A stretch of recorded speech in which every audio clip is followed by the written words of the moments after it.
It's time. It's time. It's time for the. It's time for the. It's time for the. It's time for the video. Hey, it's me, Jonestar. And this is the first type of video like this on this channel. I've done one before on like my other channel. And in these type of videos, I'm basically going to be discussing my thoughts on certain object show things or object shows themselves. Now, let's get straight into it. Now, I think I've watched a good amount of object shows in my lifetime, and in my watching of object shows, I kind of find that there's always something missing. And you may ask, something missing? Why, Mr. Choney? What is that something that's missing? I'm a dear viewer, and I would like to know.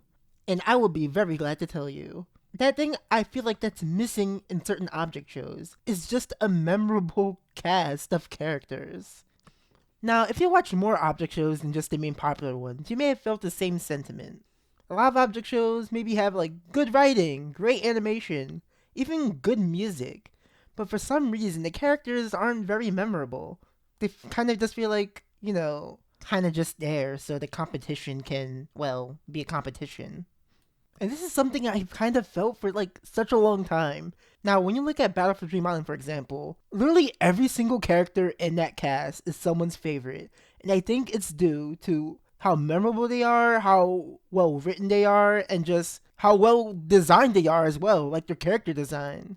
Like, I dare you, choose any BFDI character, any, and they'll have like a wiki fan, or like there'll be like fan art of that character. And I think that shows like how good of a cast they are. I mean, there's like dedicated hate fan bases towards certain characters. And I think the fact that you can get so many people to even hate your characters like that, instead of just feeling, kind of nothing. I think that proves how good and memorable the cast is. And I think a lot of other object shows fall flat in this category. And I think most of the shows that are like this are kind of shows like the Daily Object Show. And no, not the Daily Object Show itself, more so the kind of like clones of it, I would say. Like the El Wiley shows. I think ever since TDOS aired, I feel like a lot more shows are more jokey in a sense. And that means a lot of the characters are kind of just vessels for making jokes and not really being actual characters. Like when people think of the Object Show cast, they're kind of just thinking of, okay, I'm making this competition. I just need some characters so I can add some jokes in there, and we can just go from there. And that's honestly not even like a bad thing. I'm just kind of just stating my opinion on like what I personally enjoy. So if you enjoy these type of shows or enjoy characters that are just like there for making jokes, more power to you. I personally feel like I can't get into an object show unless the characters are on point. Now, I'm talking about character design, character voices. I'm talking about, do those characters make me smile when I see them? Good character design and good like character voices can go a long way for me liking a character. And I kind of feel like those two things are afterthoughts for a lot of object show creators. They're not really thinking about, oh, should this design really be more dynamic than just the object itself? Or, oh, I should maybe just give these characters a normal voice instead of a cartoony voice. And for some shows, this actually does work, but for other shows, I'm kind of like, oh, come on, I want some spice, some flavor. Where's the atmosphere? What's the theme here? Like, if you look at After Schooligans, which I can probably make fun of because that guy's racist, right? Only characters I remember are like Pink Crayon, freaking the eraser with the big nose. There's a pencil in there. I actually didn't. I actually forgot there was a pencil in there actually until like a friend pointed it out. This cast, who cares about this cast? I'm sorry, this cast is not memorable. This cast is poopy doo doo. Yo, this shit is actually trash. It's trash. I'm playing, bro. It's actually ass. And like, where are their personalities? It's boring. Freaking snoring. Where's the flavor? Now, an object show with some flavor in terms of characters is a show that you know very well, probably, because it's been getting very popular during, like, these few weeks and months. Animatic Battle. Yeah, the show rules. And I think a big part of the reason why so many people like this show is not just the humor, but also the characters. It reminds me a bit of Pre-Split BFB in the way that people talk about the characters.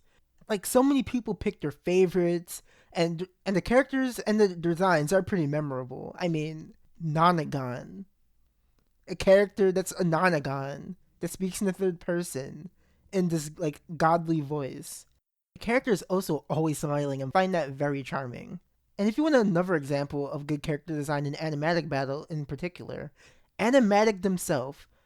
Now, Animatic is a literal animatic, and they're always bouncing all over the place, glitching and everything, and they feel like, well, unfinished and kind of unhinged, just like animatics. And their voice and how they're designed fits that to a T. And they go so well together, and I feel like that's why so many people like them, because they're interesting. Now, I normally hear people always talking about, oh, object shows these days getting boring. I'm tired of all these competition shows. And I don't think the problem necessarily is the competition shows. It's more so like how they're done and the characters that are in them. I feel like if there were more characters in object shows that were just more interesting and just more memorable, like on a grand scale, I feel like people wouldn't have the sentiment as much. Now, I think a lot of people conflate interesting with story arc. Like a character doesn't need like a grand story arc to be interesting or memorable. I mean, Rocky from BFDI is just a smiling creature that throws up, and he's honestly pretty awesome for that. He doesn't really have that big of a story arc besides like him losing his vomit. But other than that, he's kind of like a pretty flat character, and honestly, I love him for that. He's still memorable besides that. I mean, he has a literal plushie. And along with all of the character designs being unique in BFDI, all of the characters bounce off each other seamlessly with their personalities and such. Like, Fiery hates Coiny, so of course they slap. Leafy likes to give people a helping hand that may or may not actually help people. Puffball is a bozo brain and is bossy towards others. And Flower makes her presence with her mean attitude and everyone's scared of her. Like, you see how these characters like bounce off of each other kind of? So yeah, that's why I like to see more of in object shows. Object shows with more distinct character designs, distinct voices, and just characters that are just fun and just bounce off of each other. Something that I can really remember and see as something special. And if you don't want to do that, then that's okay. But if you do that, I may just watch your show. This was Jonestar. See you next time.